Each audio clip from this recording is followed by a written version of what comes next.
Hello, I'm Adam, I'm Adrian.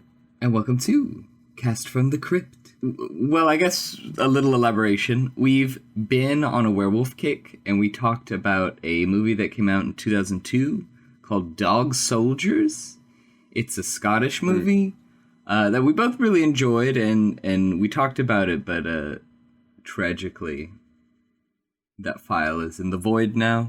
Lost media. Yeah, tragically, truly lost, though. The one that could have been. But that started this werewolf kick, and now we're talking about Silver Bullet, which came out in 1985 and is based on a Stephen King novella. Yes, Cycle of the Werewolf. Have you read it? Cycle of the Werewolf. I've not, but I might as well. It is very short. So Yeah, I'm familiar with it.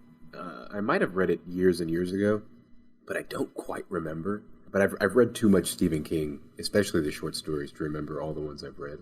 But the movie felt very familiar. yeah, I mean, this is like just the classic werewolf story, isn't it? Small town, Oh, yeah. Suddenly members of the community are dying, people become paranoid, a werewolf is amongst their midst, and they have to stop the terror. This one's kind of different, though, because that premise, to me, is always taking place in maybe like a Puritan setting, in a colonial setting, a medieval setting even. And here we have it in 1976, this movie takes place in. So it's not just like some hamlet in the remote nowhere in some forgotten time, but it's, I guess at the time, modern. Can't call it that anymore, but yeah, it scratched that itch for me. Yeah, I liked the setting, too. I mean, I tend to like most of Stephen King's stories, the way that they're set. You know, he obviously utilizes Maine often, and here, I love the small rural feel of a town in Maine. Tarker's Mills, that's what it's called, and it's kind of a beautiful, lonely, beautiful and naturally, right, but a depressing setting too, right? It's I don't know. This town is complicated, and there's a lot of anger in this town.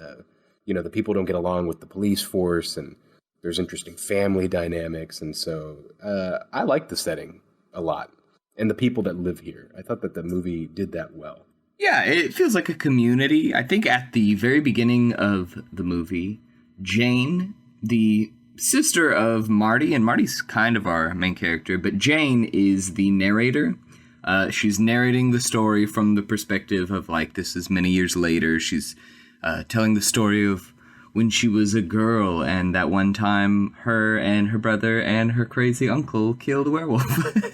And that's such a weird kind of mode of storytelling, especially considering Jane kind of falls away from significance for a pretty big section in the middle of this movie, before she becomes significant again at the end. But it does feel very Stephen King movie that came out of the 80s. So much of this movie is like, yep. 80s Stephen King movie. There's that certain level of camp, you know? Oh, yeah. Yeah, I agree. I know that we're talking about it without, fully going into it again, because we're both heartbroken by the loss of that episode. But Dog Soldiers has some really great visual effects, great practical work that you and I both really appreciated. The werewolf design is super uncanny, very creepy. They're these long, almost slimy looking werewolves, right? An interesting approach. They're entirely bipedal, but then they can move on all fours as well, which is kind of neat in that movie, right? This movie, gosh, yeah, camp is a generous word, I think, to describe the werewolf. It is so awful looking. It reminds me, the design reminds me the country bears, like those animatronic bears in the Disney parks, and then they made the awful movie about it. Do you know what I'm talking about? Yeah. I've always described this werewolf as, it looks more like a were-wolverine than a werewolf. But, yeah. It's bestial. It is bestial. It's really humanoid. And that's not to say that they made that choice on purpose. Like, I just don't think the prosthetic work is well done. No. Like, it's it's a dude's face that they make look like a wolf. I mean, I like it for that. I think it's goofy and it makes me laugh and it's fun, but it's a very different vibe, right, from some of the other werewolf media that you and I have ingested. Yeah.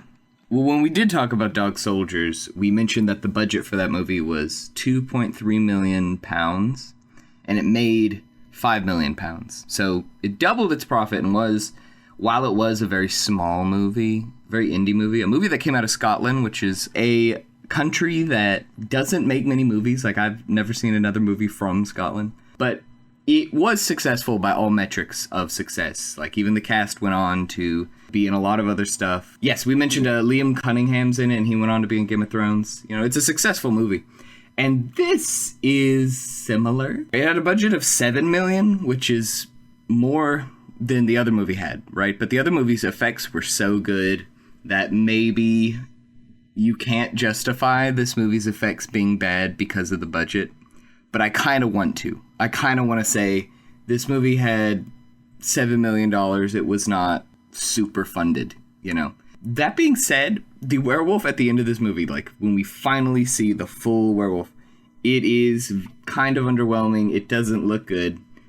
I will say, though, that this movie is ambitious with how much they do show. There's so many transformation scenes. There's a dream sequence where, like, the entire town turns into werewolves. And, like, these are ambitious. And the moving effects of, like, you can see the transformations, that's ambitious. There's a few times in Dog Soldiers where a character, I think literally at one point, a character falls underneath the table and then stands back up and is fully transformed into a werewolf. And you don't see any of the transformation. And here, they do make a point to show some of the transformation scenes. And so I do appreciate the practical effects of this movie, at least in that regard, if maybe not in the ultimate design of the werewolf. Yeah, I agree with that.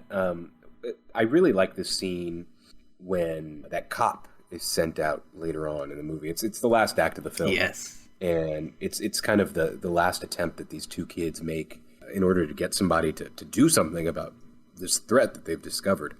And that scene is well done, right? You watch the transformation. I mean, they do take the camera off him a few times, but it's fairly fluid. And I love when he bashes the cop's brains in with the baseball bat. Yeah. So unnecessary and so great. And yeah, I mean, there's sequences like that where, you know, I'm along for the ride. Fully. Yeah. The horror and the violence and the gore, that does look good. The effects do look good. Like when someone's head gets bashed, it's like, whoa, you know? Especially for an 85 movie, like how cheesy are the effects usually? Not that these aren't, you know, but I think it holds up pretty well. I have come to appreciate these effects at the very least. So yeah, I agree.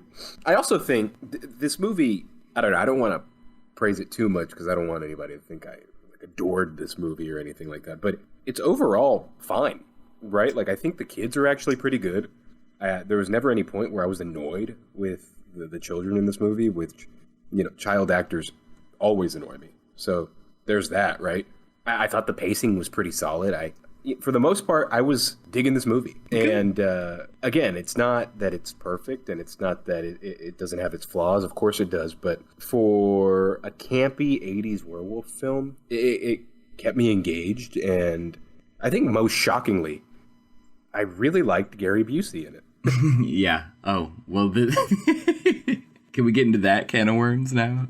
Yes. I knew we'd get into it. Our man. Okay. How great was Gary Busey? Oh, man. I thought he was fine.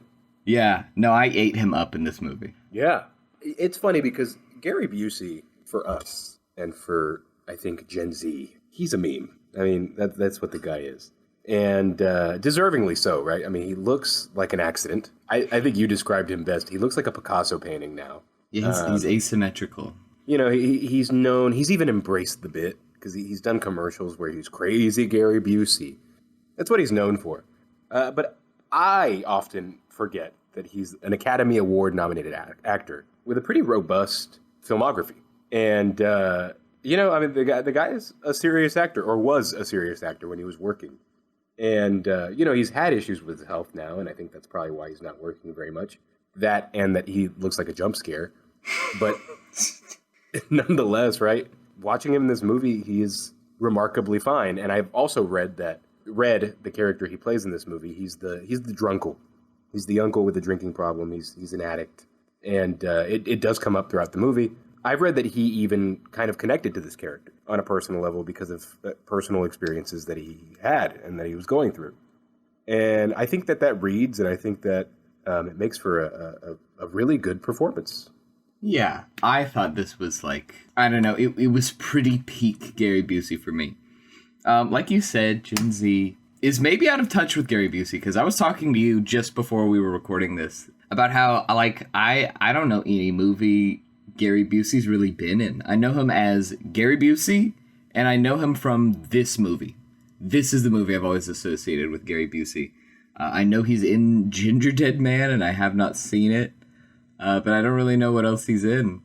He's the Silver Bullet guy for me, but it feels very much like this is a good representation of him. It feels like he's being Gary Busey in this movie, and he's such a character. Uncle Red is such a trip, the entire movie. And he's written in a way that's super Stephen King, drunk uncle, kind of exaggeration of a character, as well as 80s movie Gary Busey. So it's really over the top and colorful, I think, this character. And some of the lines he says, some of the things he does, I was like cackling. I couldn't... And I don't know if that's just this character too, because there's other characters in this movie. Namely, there is like a throwaway cannon fodder guy who lives in the village who also is a drunk fighting a werewolf. And his writing is maybe the most absurd in the movie, but it's very similar to Uncle Red's writing. I don't know. Did you not find it to be kind of crazy?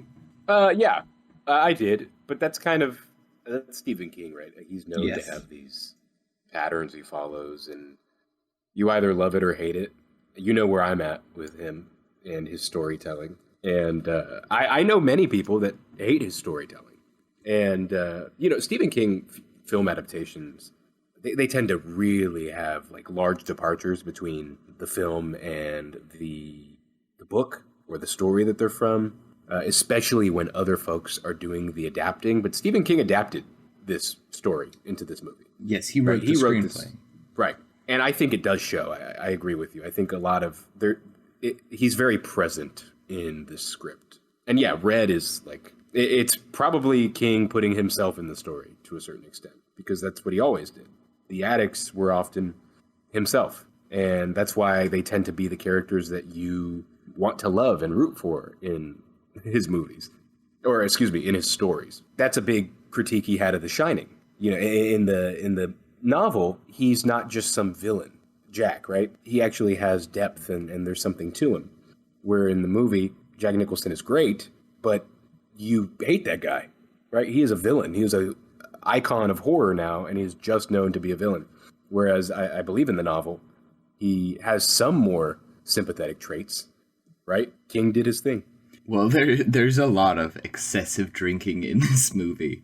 Yeah. I mean, he was a man of excess, though, you know? Yeah, sure. Go read what happened during Maximum Overdrive. Have you heard about that? I have not heard. The guy did like an 8-ball a day, and people died on set. Was Stephen King? So, yeah, he was his like directorial debut, if I'm not mistaken, and he was just coked out and drunk every day, and people died during the production. He went hard. Dang. He went hard. I did not realize. Yeah. Okay. Oh yeah, man. So I get it. I mean, the first time when this movie started, we weren't even a full minute into it. The opening scene is of this trucker who pulls into a gas station in his 18-wheeler.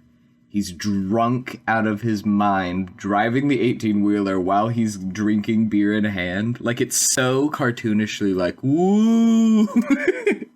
And like, oh man, this absolute cartoon is gonna get destroyed by a werewolf. And then he gets his head slapped clean off his shoulders by the werewolf. And that's how the movie starts. It lands on the tracks. Yeah, and it's crazy. And awesome. What a start. And it's also very Stephen King to start a story with like blam, some crazy death happened. You know, it comes to mind. In this whole movie, I kept thinking, yep, Stephen King, here we are. But it was also just so much fun to watch Gary Busey do Gary Busey on screen. I would go as far as to describe this movie as Stephen King Gary Busey werewolf movie. And if that doesn't sell you, then you're not going to be sold on this movie. Like, if that's not innately appealing, because that, for me, I'm like, oh yes, I'm watching this. Maybe not everybody enjoys that cup of tea like I do, but oh my God, was I here for it. Yeah, no, he's worth watching in this. Man, there's a scene early on when Red is playing with his nephew. You know, he's playing with Marty. And I believe they're playing poker, right? At the table? Yes. And, you know, Red is just, I mean, he is guzzling a bottle of wild turkey. Cartoonishly, while he's playing games with his nephew. But they're having a good time. And, you know, mom comes out, his sister, and she's super upset with him. She hates that Red is letting Marty see him this way. Because, you know, she's a concerned mother, and she's also a concerned sister. She kind of feels like it's too late for Red, whereas, you know, her son, he still has a whole life ahead of him. And there is just a really great exchange between the two that's supercharged and, you know, kind of painful. You know, I forget exactly what the line is, but, you know, she tells him, I don't want my son to see what giving up looks like. You know, and a great scene between Gary Busey and I don't know the actress's name that plays the mother, but, you know, I really enjoyed it. And there's moments like that throughout this, little gems where you're like, oh, I forgot I'm watching Silver Bullet. Yeah, that scene for me started off very ridiculous. And I think most of this movie, like, it starts ridiculous, something will be ridiculous. And then you can kind of understand, like, oh, there is depth to this. There is thought behind these actions.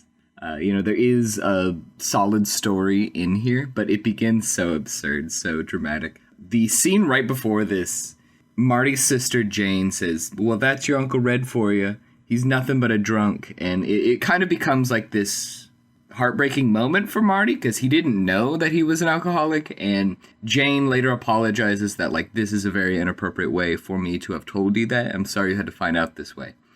The very next scene is where we're introduced to Uncle Red, and it's Marty with a Coca-Cola in a glass bottle, and he's drinking it, and just as fast, Uncle Red is drinking an entire handle of whiskey.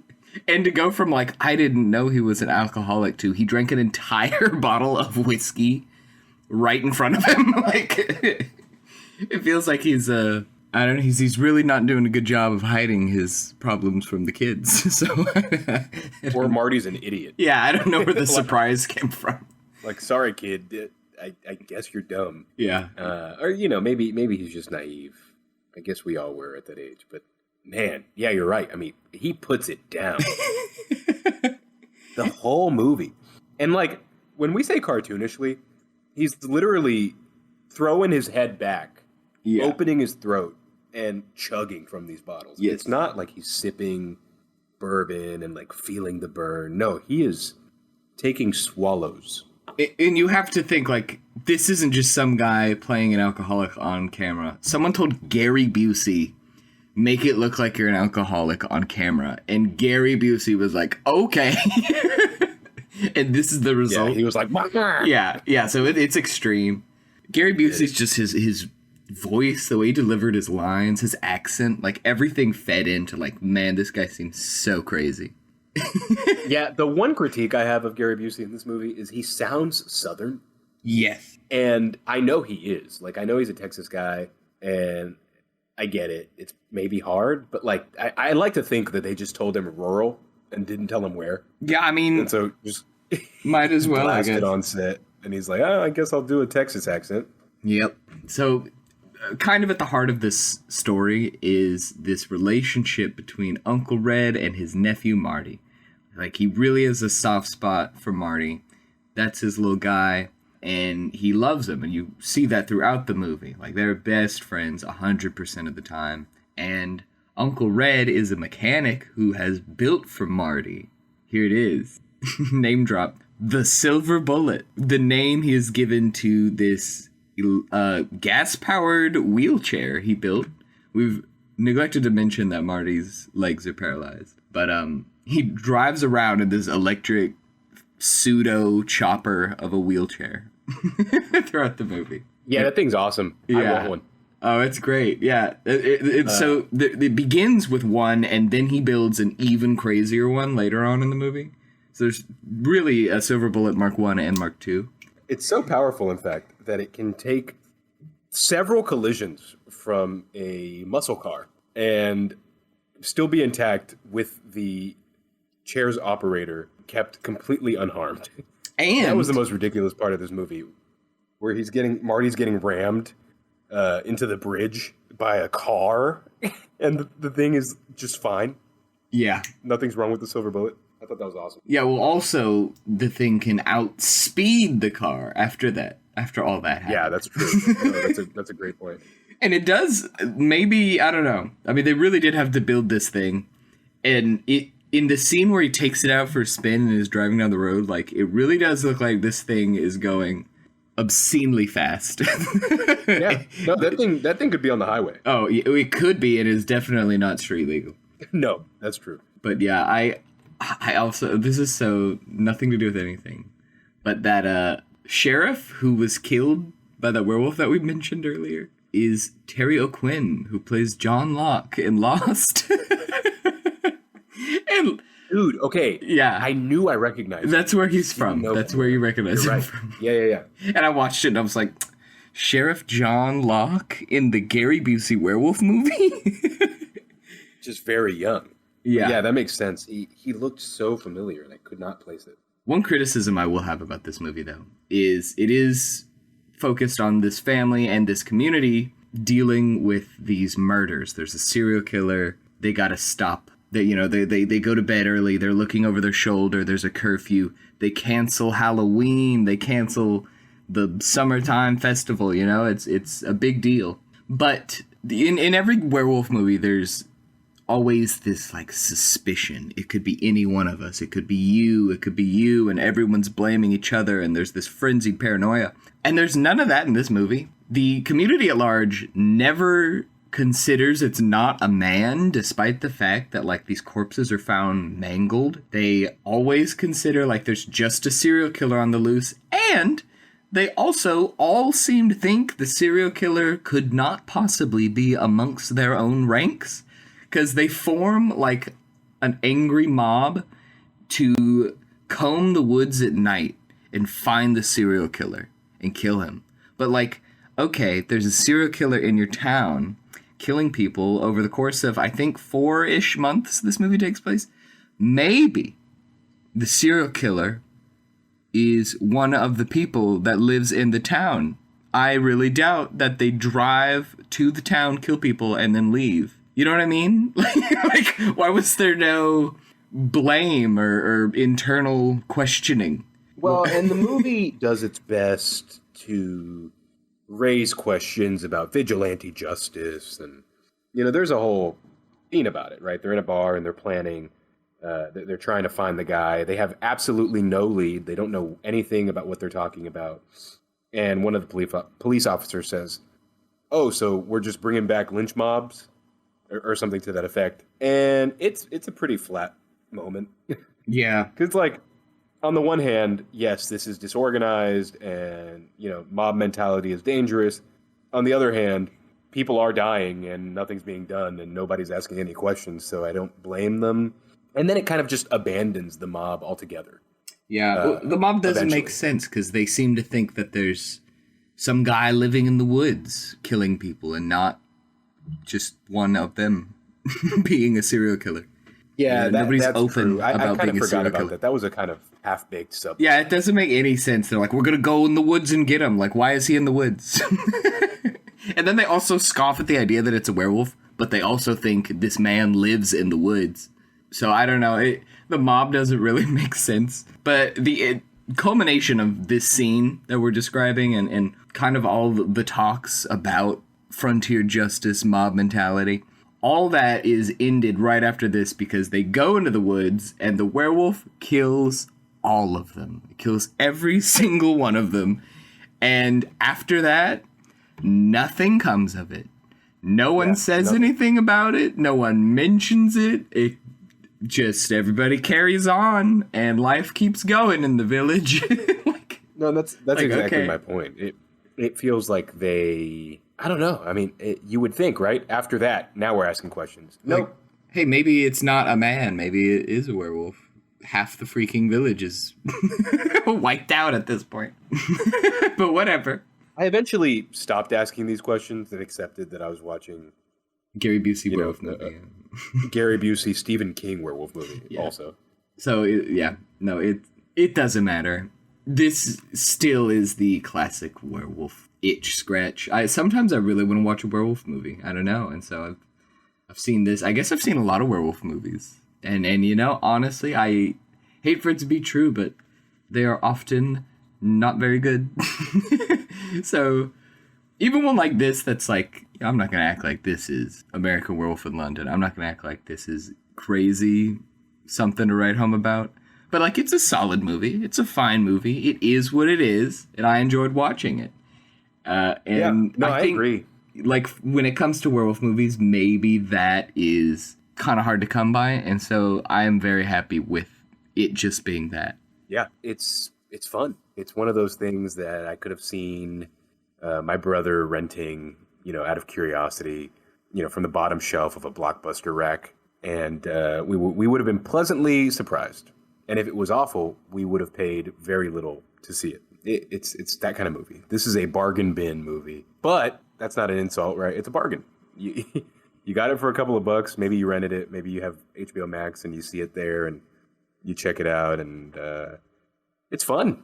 It's fun. This was another one that I started early in the morning, and I watched it then. I had said that I watched Dog Soldiers, again, the ill-fated episode, early in the morning with a cup of coffee, and I did the same thing with this one, and it's fun. It's just a fun way to start the day. It doesn't ruin the remainder of my day like Rubber or Van Helsing.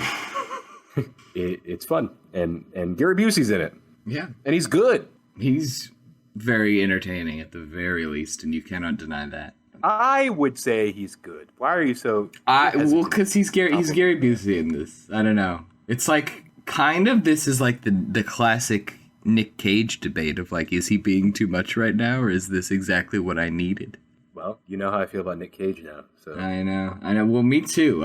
I've matured and I've tasted the fruits. Come around. I've come around. That's right. Well, anyways, I do want to say, sorry, the name of the guy who did the practical effects is Carlo Rambaldi. Shout out to him. And then finally, this movie made $12.4 million at the box office. So also pretty successful. Not quite as successful as Dog Soldiers. It was made on a little more expensive of a budget, but nothing bad. Ultimately, a force for good in the world is this movie. A quick, interesting note that I found while reading this movie. Dino De Laurentiis was one of the producers. Okay. Him and Martha De Laurentiis, they're married. And King and Rambaldi, who you just mentioned, they fought tooth and nail to keep the werewolf design as is. The one that we saw. That was their vision. Kind of resembling almost a bear, very humanoid. De Laurentiis hated it. He hated the design and told them it had to change. And I thought that was funny. They really got into an altercation about it. Yeah, I don't know if this werewolf was worth maybe not seeing a rough sketch of a new design. I'm with Dino on this one. It's not a good design. Yeah, I think it's... I'm with Dino. It's okay. I think I have seen worse, but it's not good. It's really not I'm not great. sure if I can say I have. I wish it was better, honestly. It's neat. It's very 80s and fun. It's definitely got its critics. There's a New York Times review of this film by a guy named Canby, last name Canby, Vincent Canby, and the werewolf. He describes it as looking like Smokey Bear with a hangover. And I read that review after thinking, man, that looks like a country bear, the animatronics, those awful, awful, stiff-looking animatronics. And then I read the Dino De Laurentiis thing, and he also thought it looked like a bear. So I know I'm not alone. It's still fun, and the gore in this movie is also pretty good, but it's odd. It's a weird design. I don't quite understand it. I mean, it's just like a normal werewolf design, like what you would imagine, but like a little, the costume's just cheesy and not very good, honestly. So I can't fathom why you'd be like, this is the design, and not be... Me neither. That's what I'm wondering about. I'd be willing to like just let someone maybe make a different one and see what they come up with, like for, kicks and giggles at the very least. Absolutely.